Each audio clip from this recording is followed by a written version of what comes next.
In this video, you will learn to write a fraction as a percent or decimal, and also how to write a percent as a fraction or decimal. Now to begin, we first need to understand what the word percent means. The word percent means hundredth or divided by 100. And the symbol for percent looks like this if you type it on a computer. And then the way I personally write this, when I write it freehand, it's going to look like that. All right, and in the next slide, we're going to see a table. And in this table, we see 4 columns. This first column is English, second column is the symbol, third column is writing as a fraction, and the fourth column is writing as a decimal. Now make sure you can translate from any of these into the other. So here we're translating from English into these other expressions, but make sure you can also translate from one of these back into the other expressions as well. So starting here with English, this first row we have the 31%. So the word percent you can translate with a symbol, you can write with a symbol, and it will look like this. So 31%. Now remember, percent means hundredth or divide by 100. So as a fraction, I can write this as 31 divided by 100. And then as a decimal, this 31 over 100 means we're taking the decimal point and moving it 2 places to the left. So it's coming after the 31, it's moving 2 places to the left, which would put it before the 3, that would make it 0.31.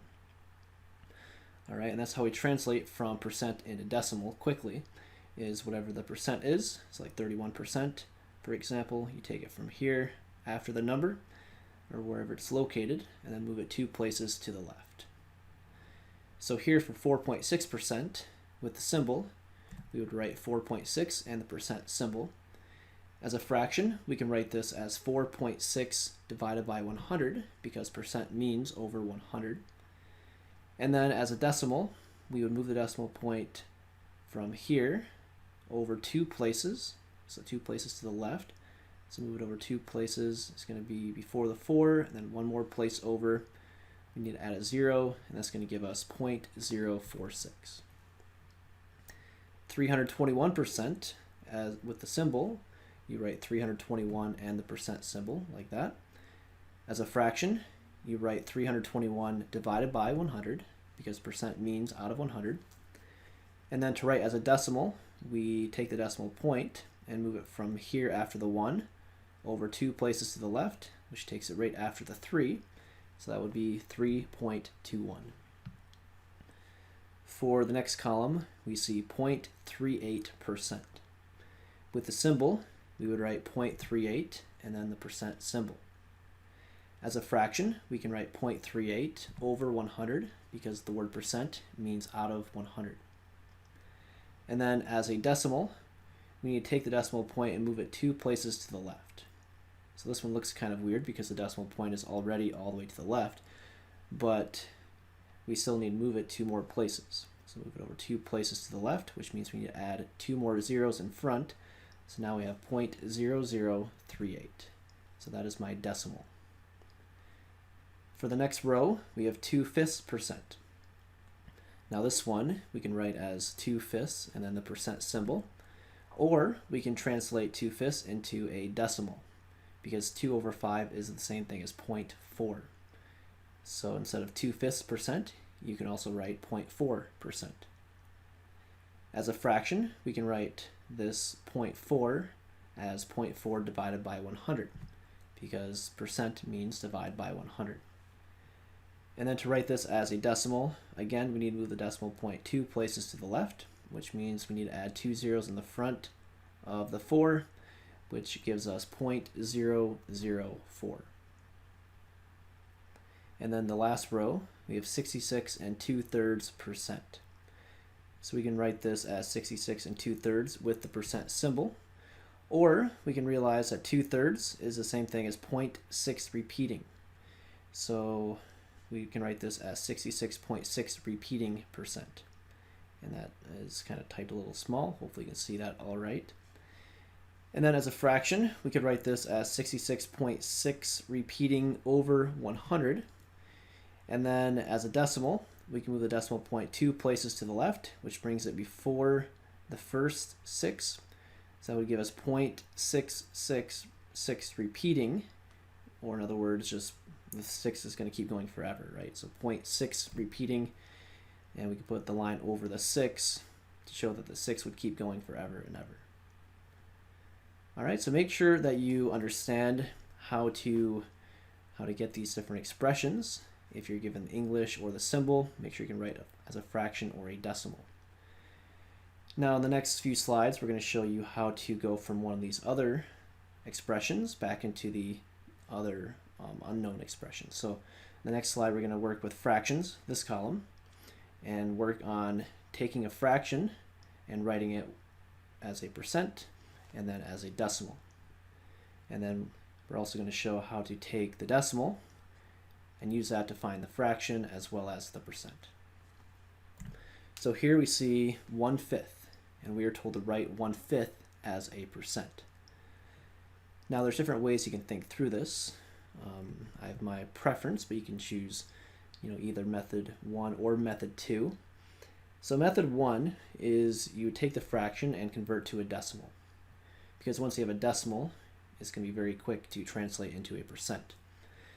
All right, so remember how you can write fractions as decimals. You divide the numerator by the denominator. So what you do is you take 1 divided by 5. And you could go through the process and divide out, or you can use a calculator if you want. But this one is one you should have memorized, at least at some point. So 1/5, if you either memorize it or calculate it or do it by hand, you're going to get a decimal equivalent of 0.2. So this is as a decimal. So if you're asked to write 1/5 as a decimal, that is how you do it. But the instructions say to write this as a percent. So what that means is that we need to move the decimal point 2 places, but here we're going to move it 2 places to the right. Okay, this is going to be 0.2, move it over 2 places to the right, 1, 2. This is going to require a 0 at the end, so now we have 20%. Okay, the other way to think through this is we have the number 1/5, and then we know that percent means something out of 100. So we know that 1/5 we want to translate into something where it's equal to something over 100. So the question is, what is that something? What is this x value going to be on the top? Well, using your knowledge of fractions, we can convert one into the other by multiplying the top and the bottom by some number. So notice to get from 5 to 100 for the denominator, we had to multiply by 20. Right? 5 times 20 is 100. Do the same thing on the top. 1 times 20 is going to give us 20 for the numerator.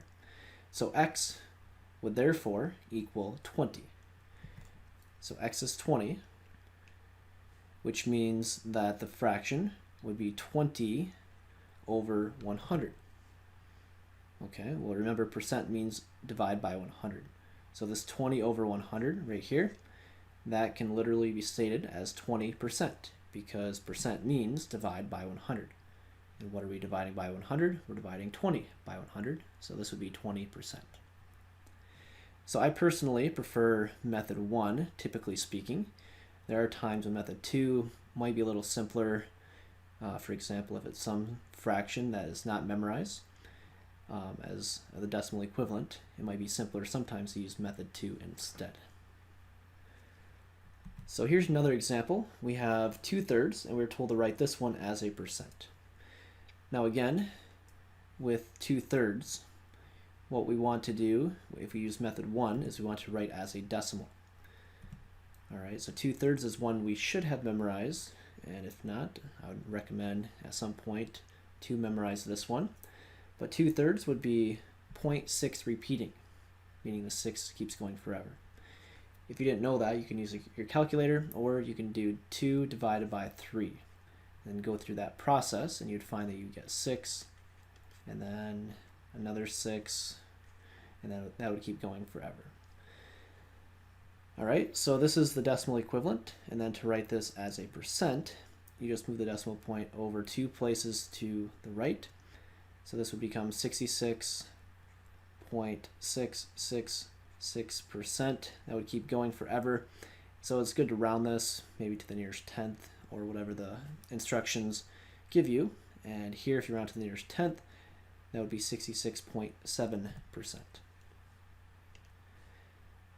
Now here, method 2 really will not work, well, at least the way we did it, because with method 2, you would need to convert 2/3 as something over 100. Well, 3 times what would give you 100? There's not a whole number that would do that. It would be a fraction or a decimal. So that's why method 2 really would not work for this one, because 3 times no whole number would give you 100. So it is important to make sure you know both methods. If I had to just handpick one method to always use, I'd pick method 1, because method 2, as you see, sometimes does not work well. Here is one more example where you're told to write 3.6 as a percent. Now this one, either method would work, and if you're using method 1, all we do is we move the decimal point 2 places to the right, which means move it over 2 places. So we add a 0 at the end, and this would give us 360%. Now using method 2, what you want to do is you want to take the 3.6 and set it equal to something out of 100, because that is what percent means, right? It means something divided by 100. So I can write this as 3.6 equals something over 100. Now remember, this 3.6, or any number for that matter, you can think of as being divided by 1, because anything divided by 1 stays the same, does not change the original value. So I can rewrite this as 3.6 over 1 equals x over 100.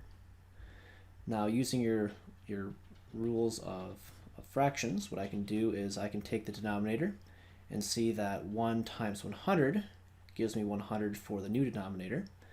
And then because I'm multiplying the bottom by 100, I also multiply the top by 100. So in this one, when I multiply by 100, I'm moving the decimal point 2 places to the right, which is really exactly what we just did over here. So move it over 2 places to the right, and you're going to get 360%.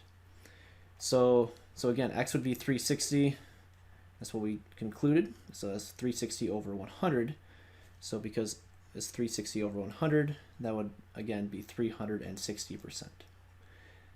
So in this particular example, method 2, the process is really the exact same as method 1, because for both, multiplying by 100, which has the effect of moving the decimal point 2 places to the right. Now here's one more slide where we are taking a percent, and we are to write the percent as a decimal. And let's also write this as a fraction. So we'll write as a decimal and as a fraction both. All right, so here, first of all, we have 23%. So 23%, this would be, just move the decimal point 2 places to the left. So move it over 2 places to the left, which would give us 0.23.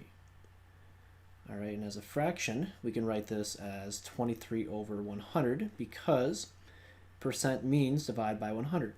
So this would be 23 over 100. Now the next example, we have 1.68%.